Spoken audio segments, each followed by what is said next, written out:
Welcome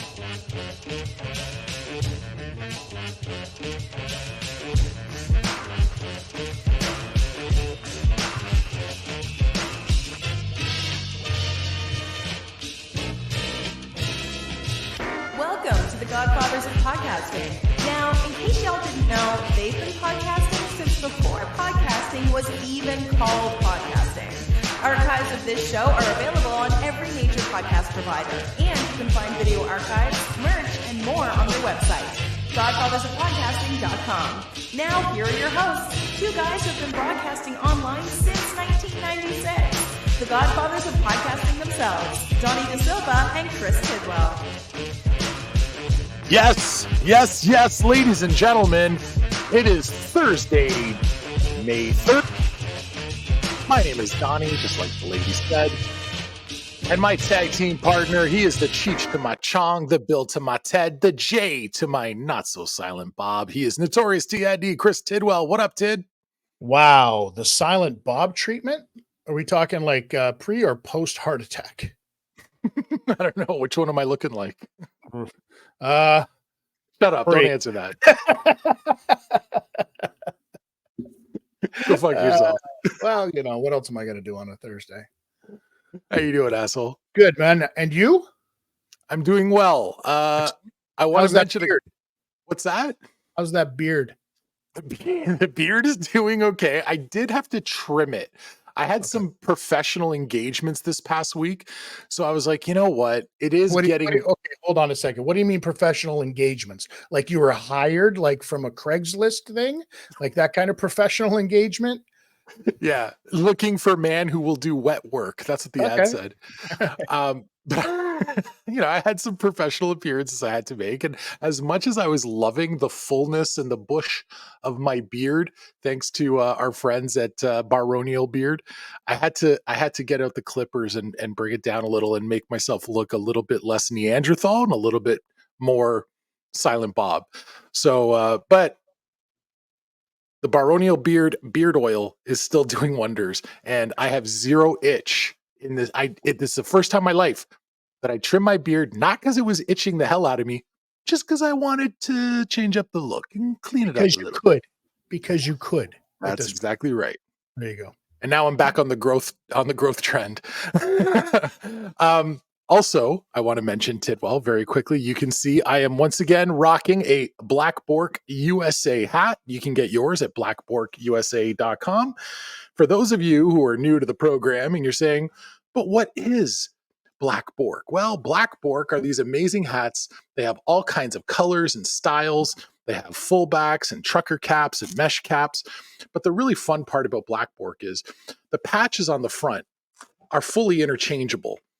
And you can put literally anything you want on there. It could be something that is available on their website. It could be something that you decide to send them, and then they'll make it for you. And then really every single time you put on a new patch, it's like you have a brand new hat. And I love this product. The other day, I was at the mall with my kid and I was walking by the store. You know that store Lids? Yes. I love Lids. I've spent thousands of dollars at Lids over the years because I love hats. I thought you said Ludes. I was like, yeah, I know that store too. No, that's what I send you after the show. But I walked by Lids. First time in my life, I saw Lids in the mall and thought to myself, I need to go in. Because I am hooked up with Black Bork USA. We know that they can do We know that they can do like the regular ones. We know that they can do the jeweled ones, the diamond ones, platinum encrusted, whatever. Yes. Precious metals. Can they do scratch and sniff? I'm trying to think of the application for scratch and sniff patches.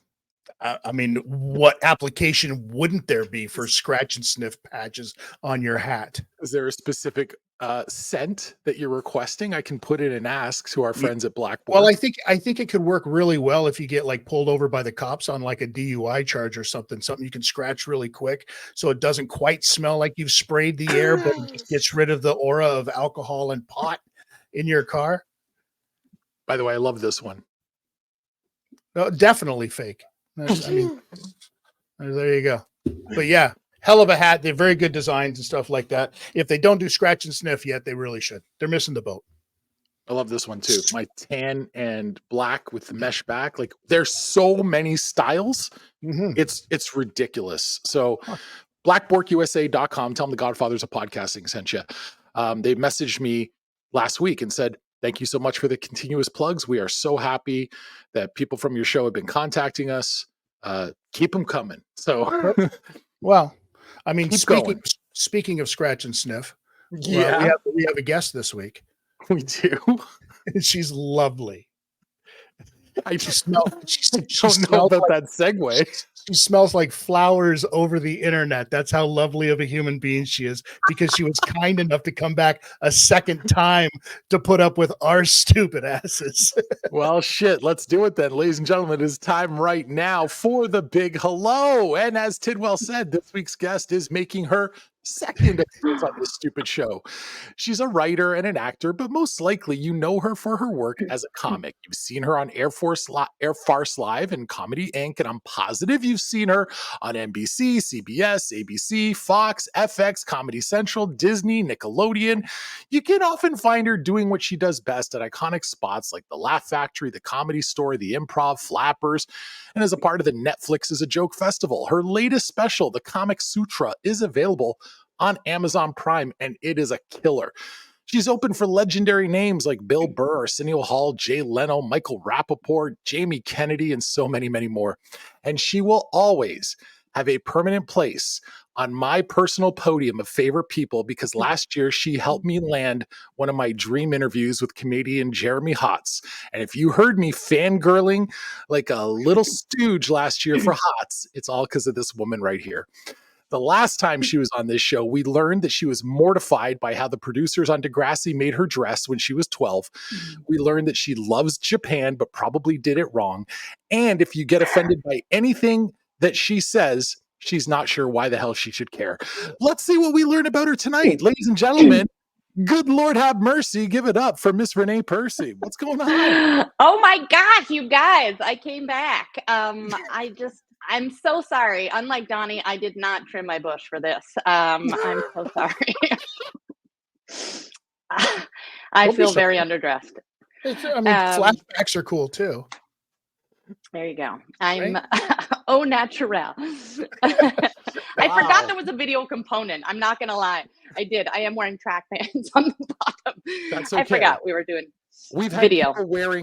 People wearing much less appropriate outfits on this show, or nothing at all. That's a different podcast. I would need to be paid for that one. I like that my biggest credit is that I helped you get somebody bigger than me. That's good. That's always good. Listen, Renee's claim to fame is she got us a better guest than herself. You could put it down as a make-a-wish for Donnie. There you go. And wish granted. Life is good. How are you, friend? I am doing peachy. Yeah. Thanks. Yeah, I'm back in Canada right now. I'm in Nova Scotia right now. Nova Scotia? How's Nova that? Scotia, what's the East Coast comedy scene like right now? I don't know the scene. I know the shows I'm doing, but it's been great. It's been lovely.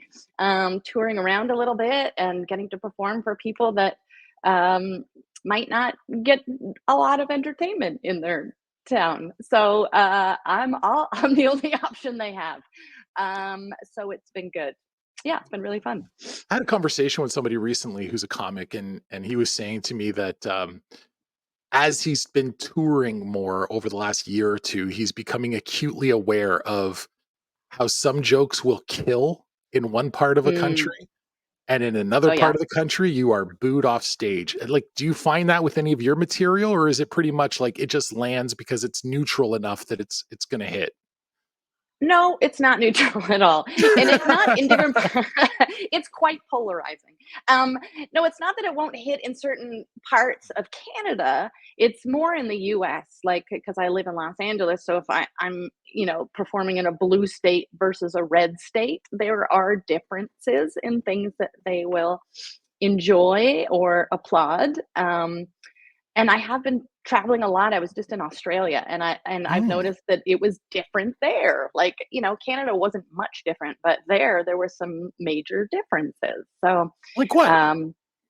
well, I don't know. I just think audiences are different depending on, I mean, first of all, you have to change some references. They might not understand it. I've got a bit of an accent to them. I have to slow down. There's just different things, but Right. they don't do, and I can't speak for all of Australia. I only went to 2 places, but I know for sure in Melbourne, they do not clap for shit.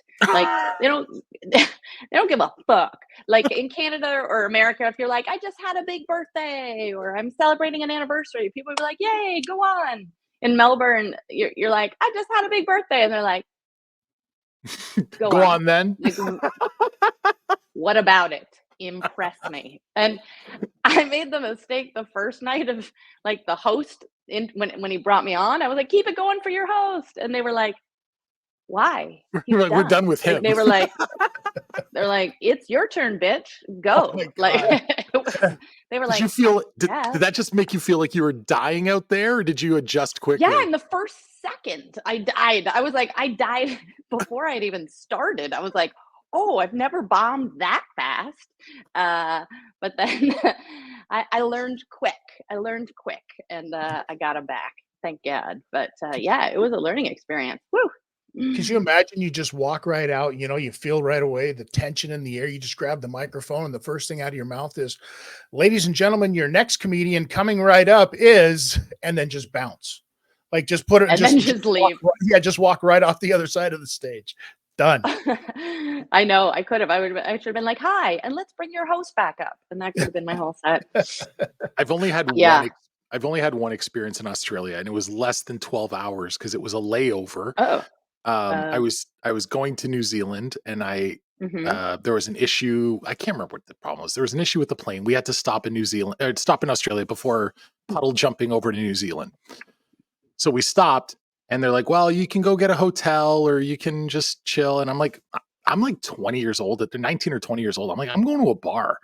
So Mm. I went to a bar, and it was like, on the outside, it just looked like your normal pub that you'd see anywhere in North America. On the inside, it was like a Hell's Angels clubhouse. Like Oh. everybody inside was terrifying.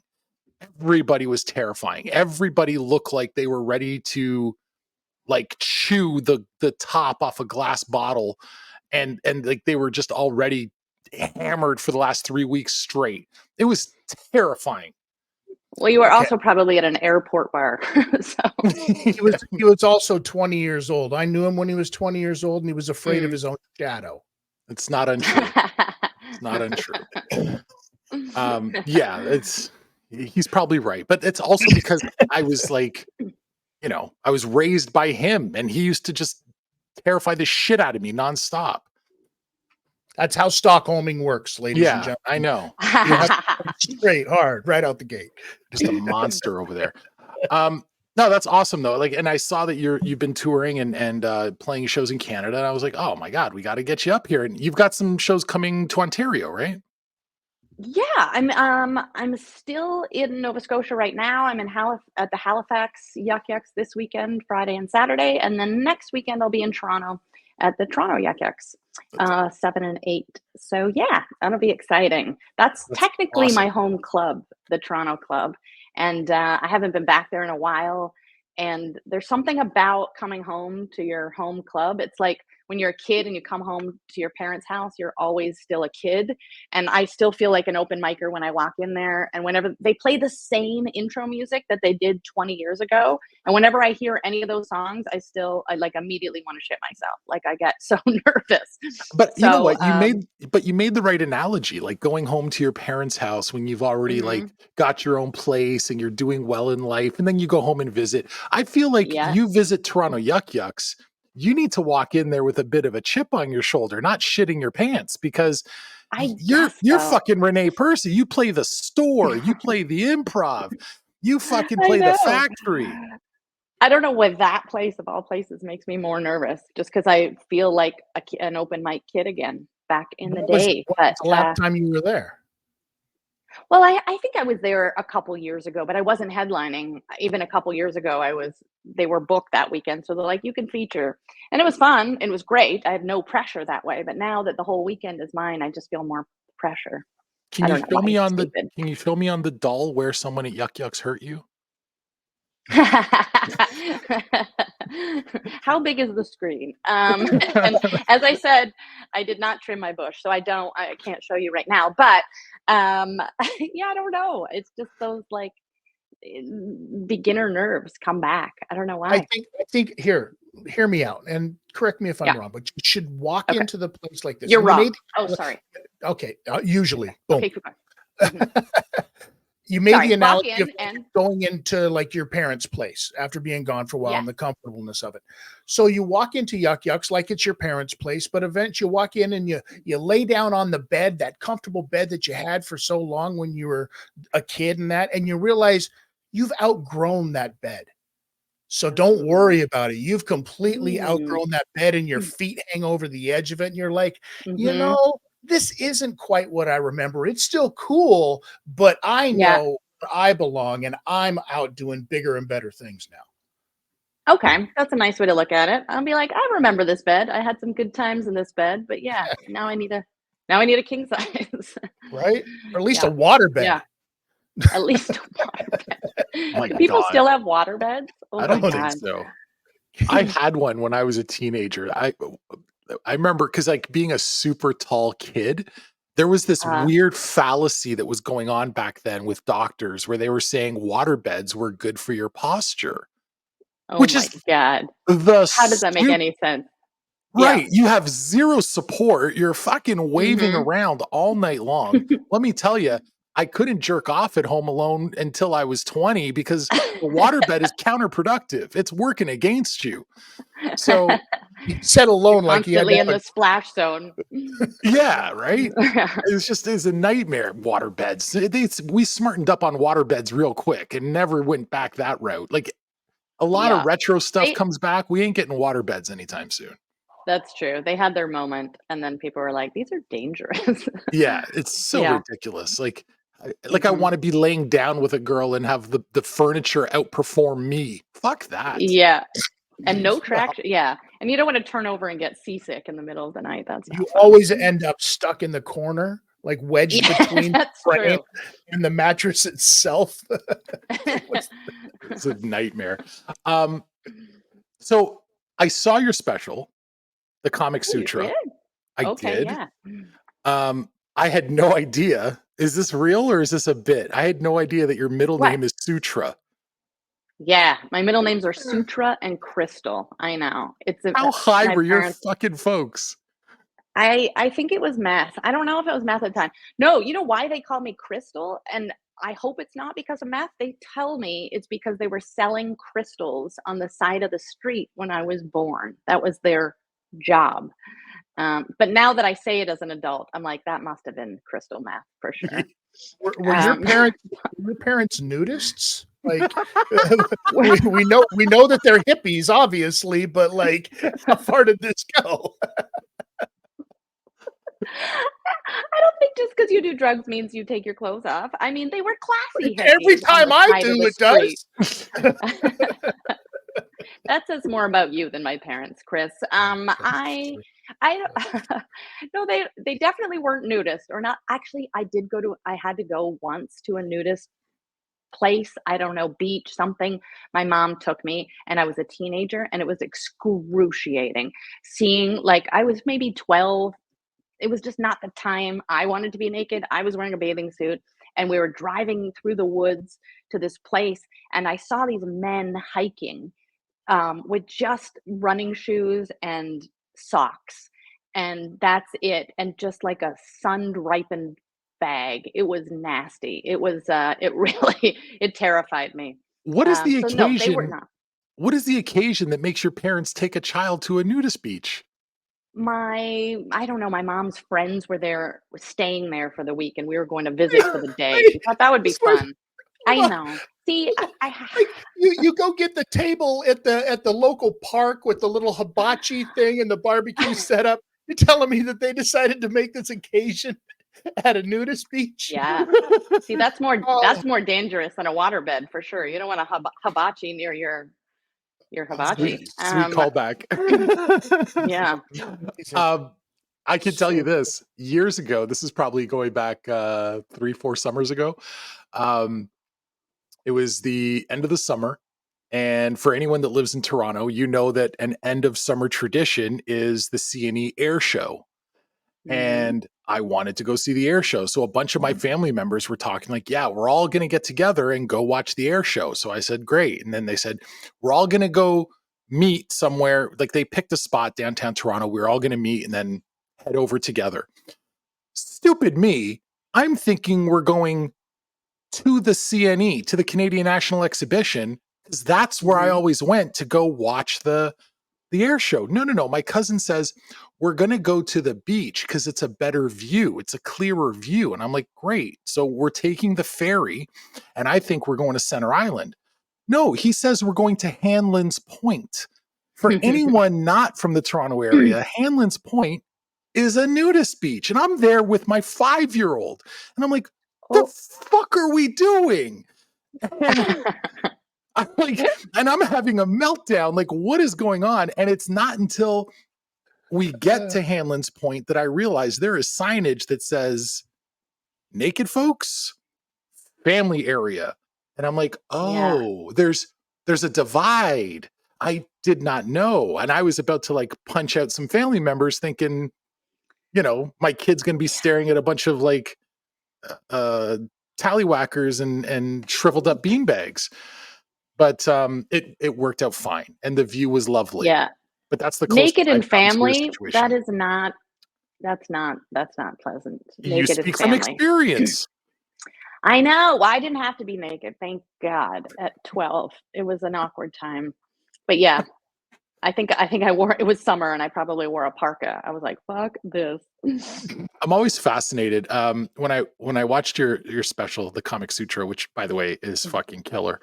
Thank I'm you. always curious when a comedian puts together a new special. What was the writing process like for that particular set? Like, how long did it take you to put that together? Was it a bunch of stuff that had been lingering for a while? Was it all fresh? Was it something that you knocked out in a few hours, or was it a year in the making? Hour. You know what Dude, I'm saying. I'm just fucking with you. Yeah. Oh yeah, I wrote that in like 5 minutes. It was really easy. Well, Everyone should do it. we already established before we went on the air that you're a freakishly fast typer. So I don't know. Yeah, that's right. I'm very good at typing my name. No, that took me like 5 years, I think, to like Oh culminate and come wow. together. But I was also, I had taken a long break from stand up. So I'm only back from, doing stand up for about 7 years now. So it took me, from the beginning of starting stand up again until figuring it out what I wanted to talk about, write about. And it was sort of about a very particular time in my life. And I wanted to shoot it then because I didn't want to talk about it anymore. Like sometimes you write about stuff that's happening and then I'm like, this isn't really happening anymore. Therefore, I no longer want to talk about it. So I might as well, Right. let's just shoot it now, get it out so I can move on to the next stuff. So Yeah, if it's been that long, then obviously you're out. How long are you on the road for now? this is just a 2.5 week little stint. Are you Yeah. working on new stuff to be able to film something at the end of all of this? Is that the plan? Oh shit. At the end of 2.5 weeks, I wish it was that, but I love your confidence in me, you guys. You're like, so after 2 weeks, you'll have a new special. The last one took 5 years. So this one, what, like 2.5 weeks? Well, I understand that was the no. first one, like, No, I'm but after kidding. it's No, like first kid. no. First kid, you feel so nice about it and everything. Second kid, whatever. Yeah, you're like, fuck them. They'll figure it out. No, I'm still trying to figure out what the next thing is, what I want to talk about. I'm still not sure. The last one was like about trying to get pregnant and going through IVF and all this stuff. It was about a very particular time. So now I'm like, I don't know what's going on. I'm just experimenting, trying new things, just playing around, having fun. So yeah, hopefully it'll come to me soon. When you're But when you're in a situation where you're doing exactly that, you're writing material in your head, you're thinking, eventually I'm going to shoot a special and this is going to fit great. And you've written this really killer bit, but now you're playing a club somewhere. Is there a temptation to hide that shit because you're saving it for your special, or do you Mm, want to test it all out and workshop it and no, workshop it? no. How do you work I that? want to no, I want to work the shit out of it Yeah, before. Yeah, no, that would be a bad idea to be like, I'm not going to tell anyone these jokes until I shoot it, because then you have no idea if they work or not. No, you want to right. keep like tooling and honing and all of that. But I'm going to be honest, I don't know if specials are the way anymore. Like it kind of feels Really? like nobody sits down and watches a whole freaking special anymore. It's really just about like 15-second, 30-second clips and social media now. Those are the people that are getting famous from it now. It's not, it used to be people watch specials, and there's nothing really that special about a special anymore because everybody's doing them. And I don't know. I don't know if that's the way. We'll see. But I feel like by the time I'm ready, I'm not sure. Well, after what happened a few weeks ago with the Netflix live event, it feels like Hmm. roasts are back on vogue. No kidding. Yeah. And like this Yeah. is like they've been doing roasts for a long time. And Jeff Ross talked about we didn't do one for a few years because everyone's a pussy Hmm. and kept Yeah. backing out at the last second. And now they've created this new brand of what used to be the Hmm. Comedy Central roasts, and they're doing them on Yeah. Netflix, and they're titling them as the GOAT roasts, and they're only targeting people that are considered to be the best in their field, which I think is a fucking brilliant concept. You got star Totally. power, and then you get like an A-list group of comedians. And it's way And more fun to tear somebody down that's big, you know what I mean? Or it doesn't yeah, hurt them as much when they're like, "Bitch, I got millions, billions of dollars." I don't really get say what you want. Like it's more fun that way, is that a different I muscle though? think. Is that a different muscle as a comedian to be a roaster? Like, would you feel comfortable Yeah, going in and writing a I would set? love to do a roast. Oh Yeah, yeah. okay. I would love to do that. Yeah, I think it would be fun. I have coached a lot of people that have done roasts, and I've ghostwritten some stuff for people, and it's quite fun. It's a lot of pressure, but I feel like of that roast, the Tom Brady one, my girl Nikki, Oh my she god. won that roast. She She won. She crushed she it. murdered, Like, and she talked about murdered it. yeah, and she talked about I heard her doing a bunch of interviews because she's like Oh, the yeah. it girl right now, she's everywhere, Totally. and she said that, she was working on that for like 2.5, 3 months, working on the material, and Yeah, she said it was it tough at showed. first because she didn't know anything about Tom Brady, and Yeah, she didn't know yeah. anything about any of the other guys on the dais, so that's first of all, Yeah. that's a ton of research just to find stuff, and then she Mhm. said that just like I was asking you, like, do you take your stuff for your special, go workshop it? She said she was in a club doing 2 and 3 shows a night, every single Yeah, night for 8 days in a row leading up to the roast. And yeah. like You she's got ex to. she's explaining it to people that are attending these shows that are not Yeah, necessarily even football fans. And she's like, "Okay, so totally. for this next joke, I'm gonna be talking about this guy Gronk. He's really dumb." Mhm. Yeah, and that's how much work went into a 4-minute set. You're like, "You Unreal. got a new special at the end of this 2 weeks?" Yeah. Yeah, no, it takes a long time, and she really put in the work, and it fucking showed. Yeah, she Oh my crushed it. god. It was great. That Yeah, is just it was great. absolutely money. And I have been a huge fan of the roast going back all the way to the old Mhm. Friars Club shit. You know what I mean? Right. Yeah, But yeah. the Comedy Central ones that they did, it was always interesting. But I think the comedians always knew that they had a safety net because if they ever went too far, that shit's Right. getting edited. This was That's live. true. That's a different Live, I animal. know. Well, and he said he regretted it too because of what it did to his kids and all of that. Like, he kind of backtracked a little bit and was like, "I wish I didn't do it." But I'm like, "You also got $25 million to sit there." Like, He should have thought Yeah. about backtracking when he was kissing his kid for 7 fucking seconds. what? Yeah, You that did? don't I didn't see that. oh, yeah. Oh, yeah, that was a Ew. video that Were came you out. counting, Chris? You were like 1, 2, 3, Well, 4, 1,000, 5, let's put it 1,000. this way. I watched the video, and it took 5 watches for me to finish.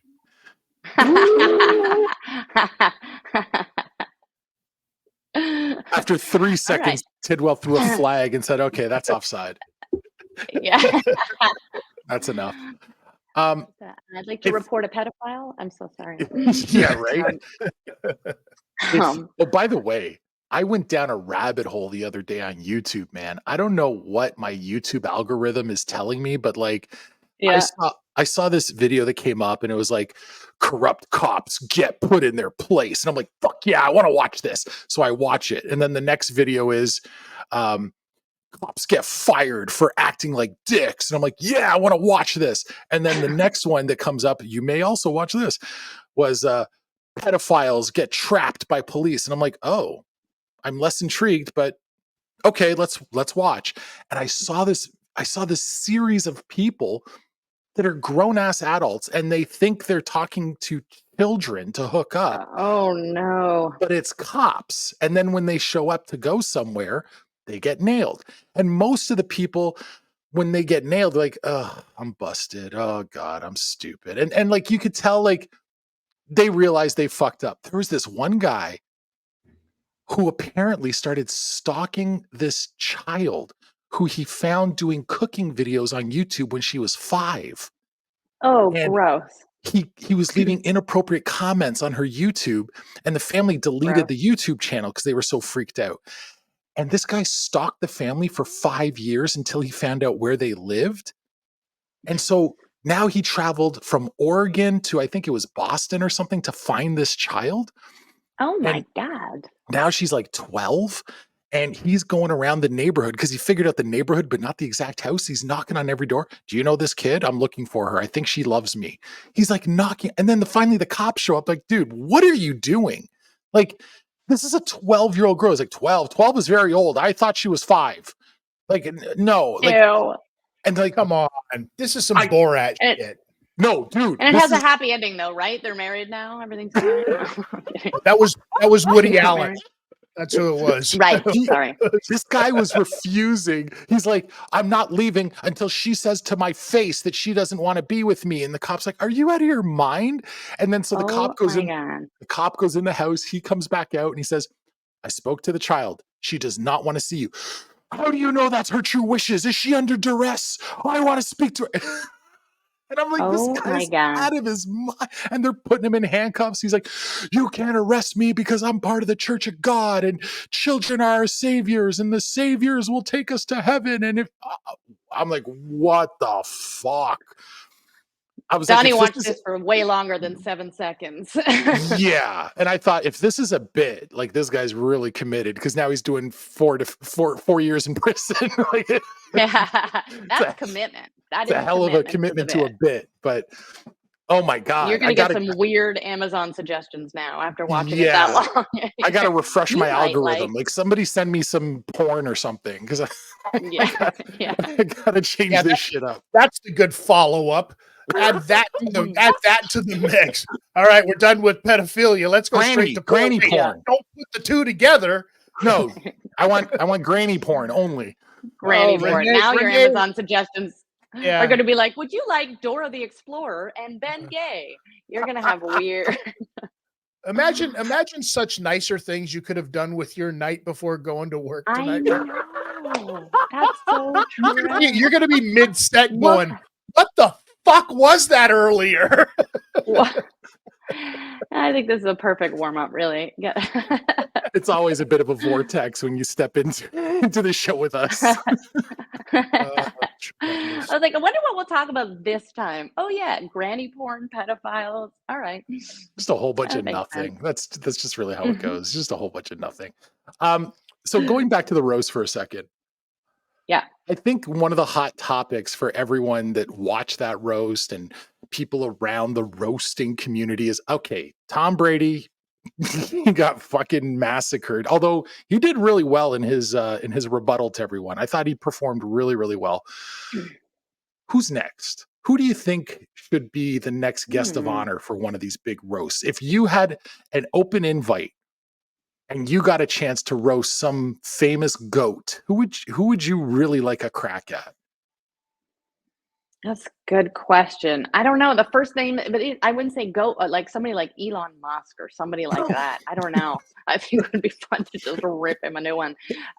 He would be the opposite of Tom, right? Because Tom got made fun of that every time he was getting killed, he just sat there with his Ken doll, like, right? Like he had sat there and looked pretty. Yeah, and then Elon Musk would just have like his robot face, like never. Yeah. He would like program AI to blow up the place or something. I don't know if he didn't like it. I don't know, but the interesting thing about those roasts too is that like how un-PC that was. Like the pendulum swung so far one way, we got to be so PC, and then on the other side, it just like I was like, oh, I guess every word is back on the table. I guess we can Yeah. say that now. Yeah, COVID's over. Yeah, it was interesting. Yeah. COVID made us PC. COVID's over, and Terrence Howard is in the news. So like all bets are off. Right. Yeah.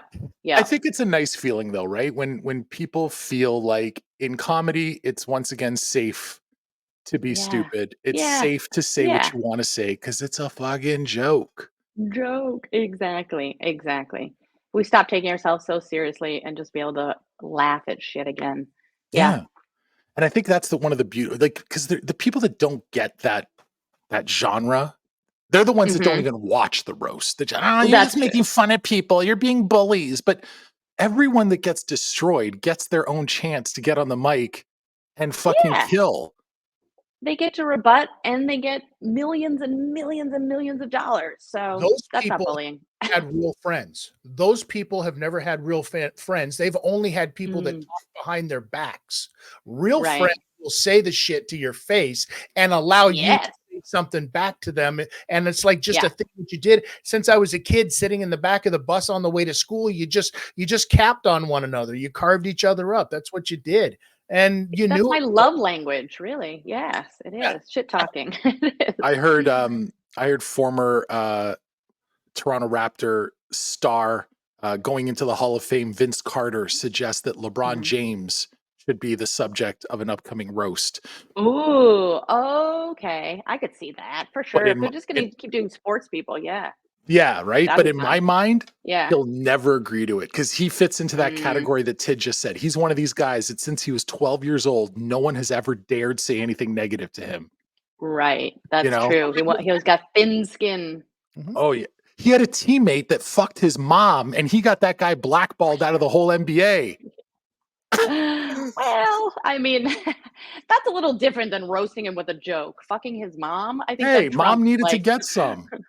Maybe LeBron was home at mom's place for that weekend to feel a little comfortable, walked into the bed, and there it was.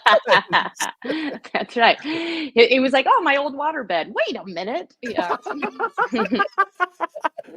What you doing? It's not time for practice. LeBron totally had a waterbed in high school. Waterbed, yeah, he did. It would explain a lot. Renee, listen, we know that you're up against the clock because you're performing tonight. Sorry. So go out there, fucking murder. All right. We'd love to have you come back again when you have a little more time and we can just like talk about water beds and who LeBron's mom is fucking. Water beds and pedophiles. My two favorite subjects. Yeah, let's do it. That's the name of my memoir, really. That's the next special. Renee Percy story. Yeah. Have fun. Kill it as always. Okay, if you do by off chance, I know it's not going to happen, but by off chance, if you happen to bomb, please message me and let me know because nothing makes me happier than a good bomb story. God. Don't wish that on me. I'm not. I know you're going to kill. I know you're going to kill. Awesome. All right. I'll try and for the next one, I'll have a good bomb story. Have a good night and say hi to Arsenio for us. I know he's your BFF. I will. I will. We love Arsenio. Good night, Renee. Okay. Good night. Thanks, guys. There she goes, everybody. That's Renee Percy.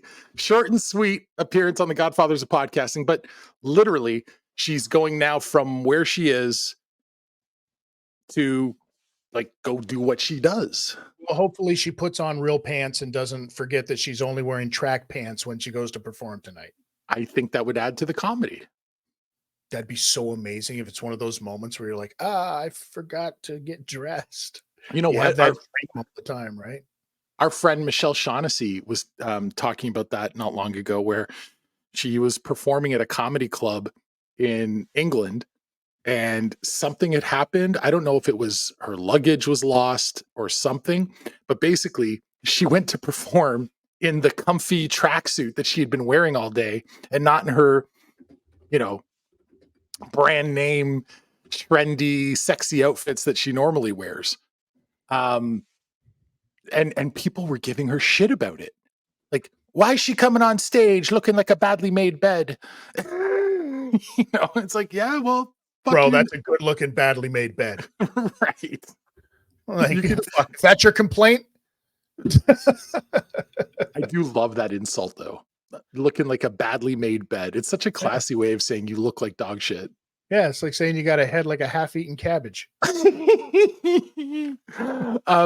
Ted, we have a few minutes left, so I wanted to throw at you a couple of interesting stories that are in the news this week, just to see what you think of them before we wrap this sucker up. This one here, I thought this was funny. Let me just open this up on my browser. The headline reads, Bear steals Oreos from California home. What flavor? It says a bear was caught on camera. By the way, this is from UPI.com. A bear was caught on camera. There's actual video footage of this, so you can go to UPI.com and check it out. We're not going to play because we don't want to get nailed with copyright issues. But a bear was caught on camera breaking into a California home and leaving with just one thing, a package of Oreos. And he literally, you can see on the video, he crawls in through this window, grabs the Oreos in his mouth, and pieces out. So much like Cocaine Bear, this was Cannabis Bear, and he literally was stoned and went into somebody's house and was like, "Yo, bro, you got Oreos? I'm bouncing," and that was it.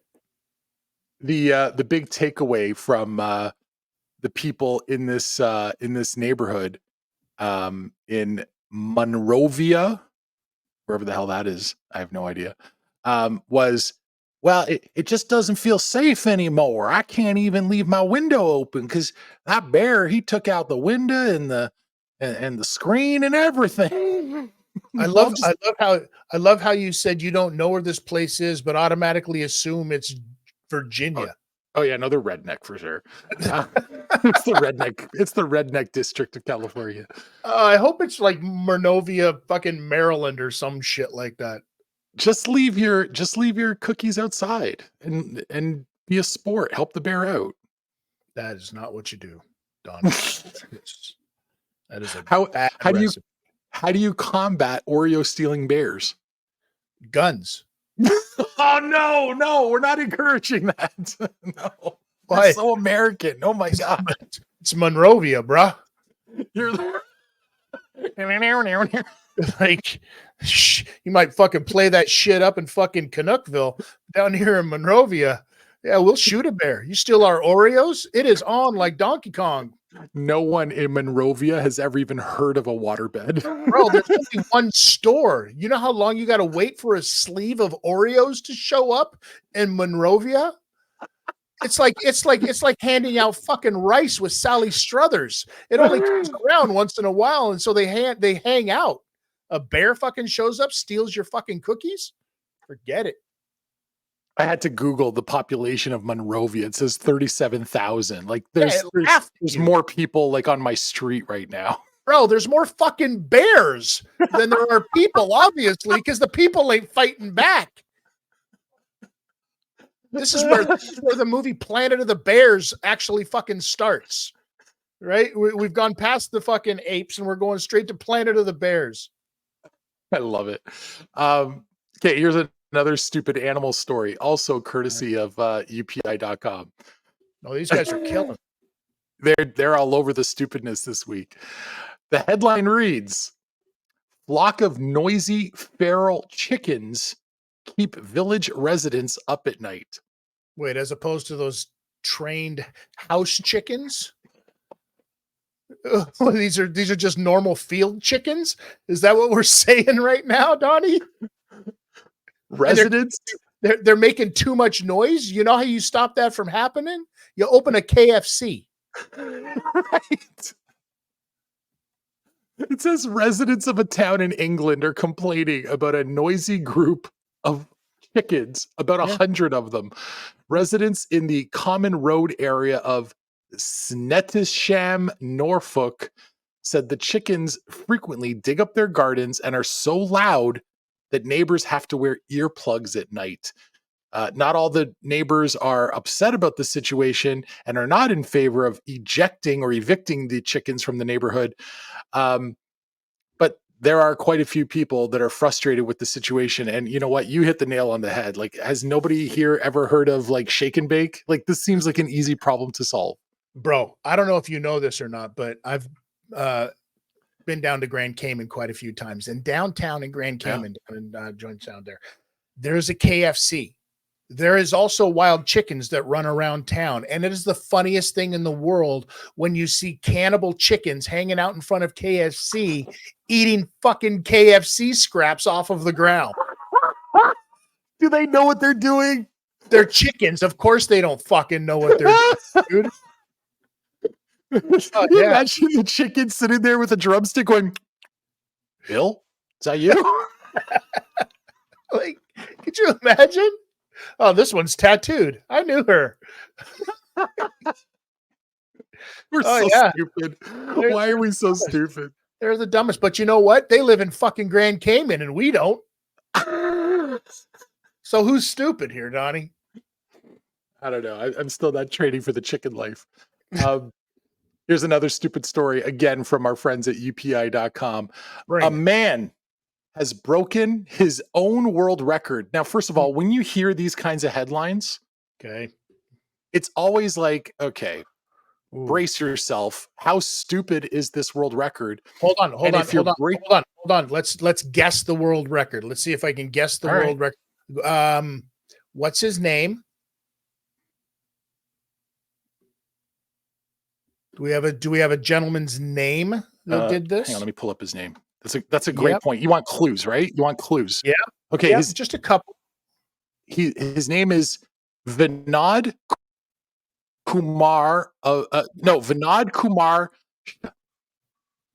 Okay. Ooh, fuck. That could be a lot because it's a lot of whatever it was he did it in Well, I mean, who hasn't done that? But I don't think it's a world record. I didn't hear your mic cut out. What did you say? Who hasn't done what? I said, well, you said he did it in what, 20, whatever it was that he did it in what, 20 some seconds? Yeah. Actually, no, he set a new record. Sorry, he set a new record of 25.66 seconds. The time I said before was his old record. 25.66 seconds.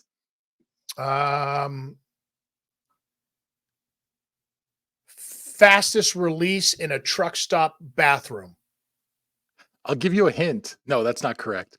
I'll give you a hint. There is a connection to something we just discussed with Renee. Partially off air, and then we mentioned it when she was on air.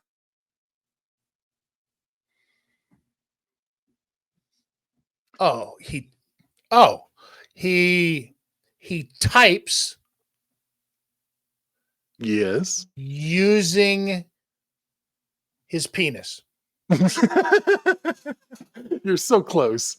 Vinod Kumar Shadura. I don't know how to say it. Sorry. I'm not trying to be a dick. I just don't know how to say it. 44 years old, of India. All right. Set a record in 25.66 seconds of typing the entire alphabet. Fuck yeah. Using only his nose. Oh, his face penis. Yeah, face dick.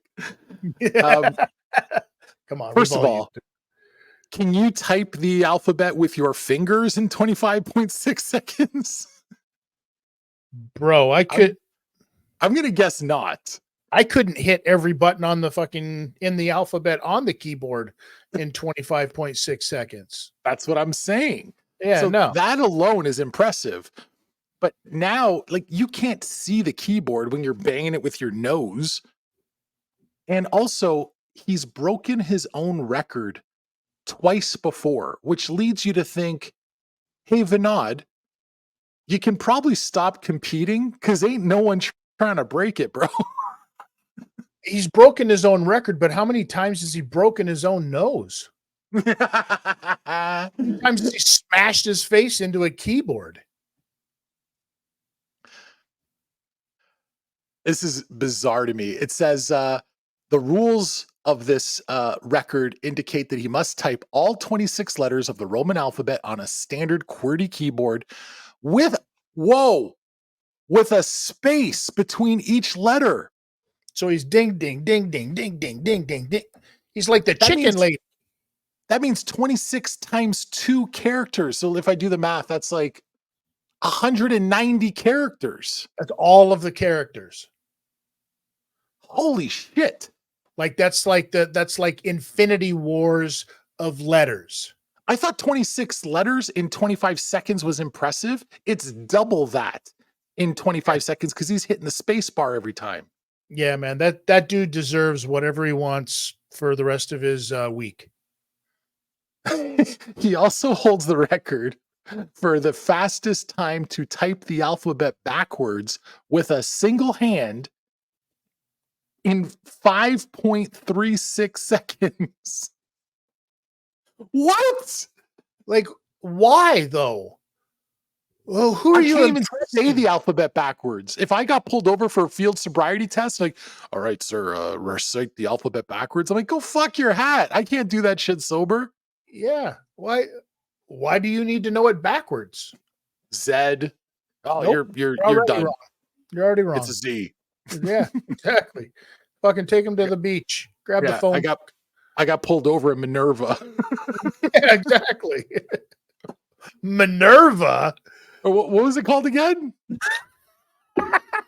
What was that fucking city called? It's your fucking news story. Monrovia. Minerva. I got pulled over in this old Egyptian lady's fucking town. Minerva. Oh, the Minerva on me. Holy fucking Greek mythology boy here. I want to know for our friend here, Vinod Kumar, and his record nose speed and his record backwards typing speed. What transferable skills do you think this qualifies him for in the workplace, Tidwell? Well, I mean, it depends. Can he type with his face while typing with his hands? That's the question. And then you have to give him the wage of 2-3 different people if he's working in wherever he's working, like an HR department or something like that, right? He's a whole transcription sweatshop. I wonder what his fee is, what his, to show up fee is. Like, you could book this guy for parties. Can he do that trick with more than just a keyboard? You used to run parties to watch a girl do stuff with a donkey, and now you're getting an Indian guy to type. Your parties have gotten lame, bro. No. I'm saying you attach a credit card to his nose, right? And he's the guy who officially has to, make, do up the choppy, right? For the party. That's what I'm saying. Oh, fuck. So now it's a Pablo Escobar party. Like The Party. Peter Sellers, The Party, like only the new version. There's a movie that they should make, Donnie. That's the movie they need to redo. And invite this guy. This guy needs to be that character. Before we wrap this up, let me ask you, because I did ask Renee, and I want to ask you. I know that I'm sure we haven't talked about this actually, but you got around to watching the Brady roast, right? Yeah, absolutely. Yeah. If you were going to produce the next one, who would you want the guest of honor to be? I mean, it's a tough one. You ask yourself that. Really? Honestly? Yeah. Barack Obama. Oh, you know what? He would do it. He would do it. He would do it. At those, whatever they're called, the, what are they called? The correspondence dinner? Yeah. Whatever it's called. Yeah. He always invited people to roast him. He's got a sense of what humor. That would draw? Yeah, because even the Republicans would tune in. Yeah. They'd be like, get him. Right? Right? Like it would be fantastic. And if anybody's going to be able to do it, that's the guy that you do it. I think there's too much heat on a Donald Trump to do it right now. Oh, but no, a Barack Obama is absolutely perfect. You're not going to get any bigger than the former fucking leader of the, of the free world. Yeah, and Trump's already been roasted. Yeah, in life. No, I mean, he was actually the guest of a Comedy Central roast. Oh.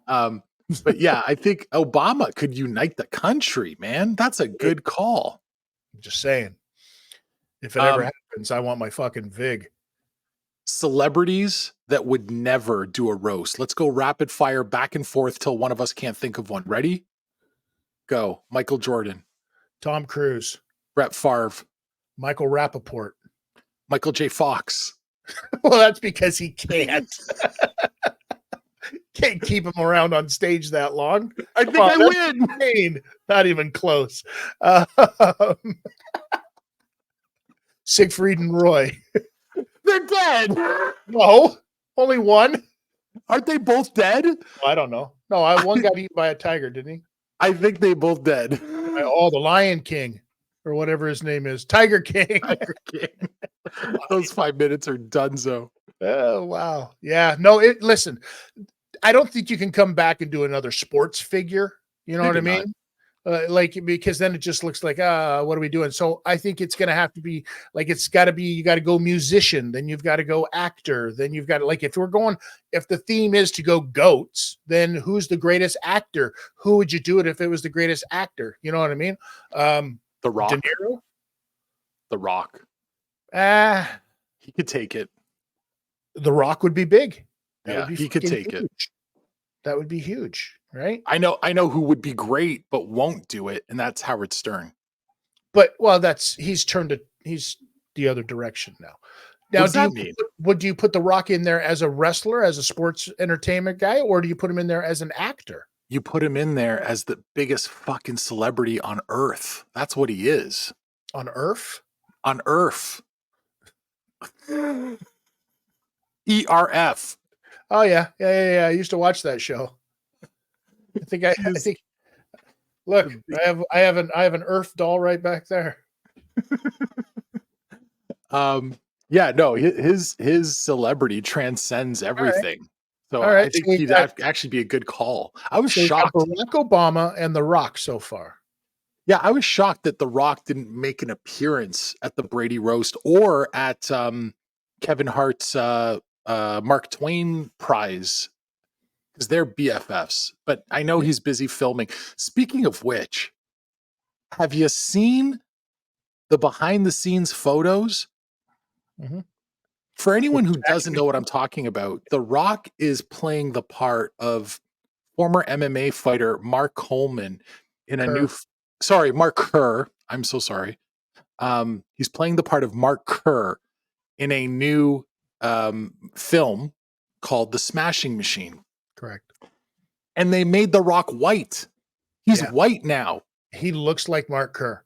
Like, holy shit! It's like, wow, this is incredible. If he walked down the street in makeup like that, you would not think that was The Rock. Yeah, he would never get harassed by police. Oh my God, stop. Because he's The Rock.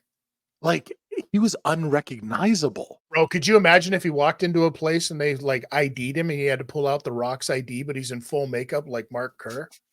And then he gets busted. The cops end up having to show up because they think that this guy, because they don't know, all these cops now are too young to know, and they think stole The Rock's wallet.